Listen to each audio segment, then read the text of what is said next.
Well, with me in the studio this hour, Yossi Melman is an intelligence and defence commentator and the co-author of the book Spies Against Armageddon. Thank you very much for being Yossi. Good to see you again.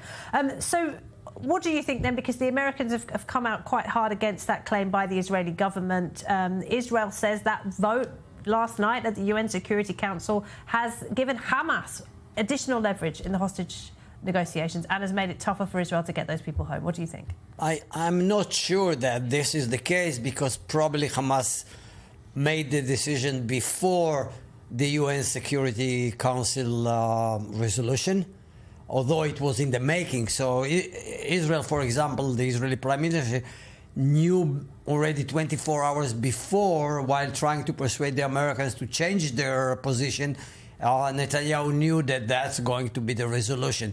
But one has to look at the other side of this resolution.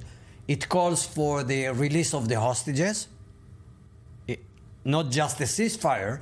Then the ceasefire would be only for two weeks at the end of the Ramadan. That's the time limit which was drafted in the resolution.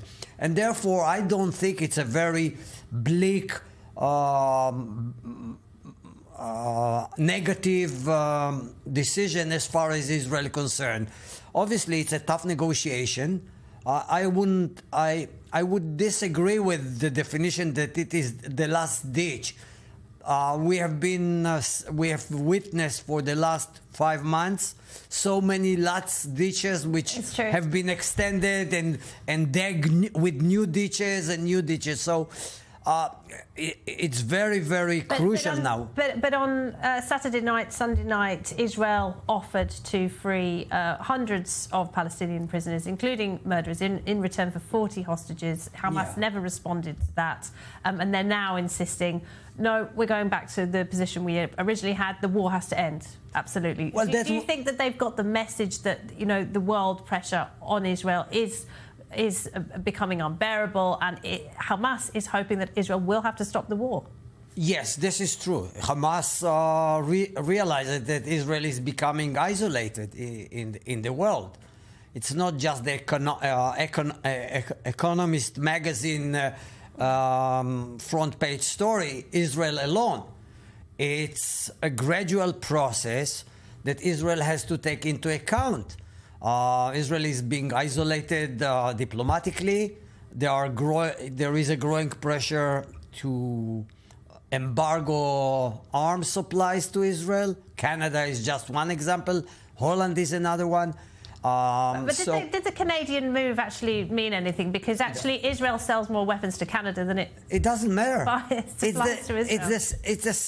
the symbolic gesture. Symbolism, right? I mean, and we shouldn't ignore it as Israelis, as the government of Israel. Sure, it's a tough negotiation. Hamas is raising its chips, and they want to change the equation.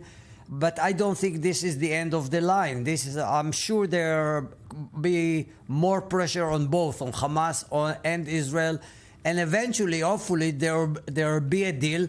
Unfortunately, time is running out for the hostages. Absolutely. To what extent is this becoming a personal problem between Prime Minister Netanyahu and President Biden? Do you think it would be different under a different Israeli leader? I'm sure it would be different.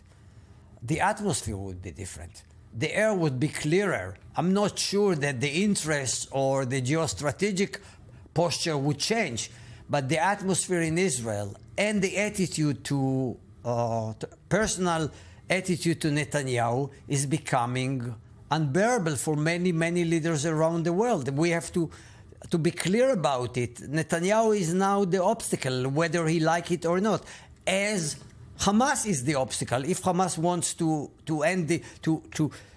help the poor Palestinians in Gaza with humanitarian aid, they can easily declare that they are ready for a ceasefire and to lift the misery of their own people.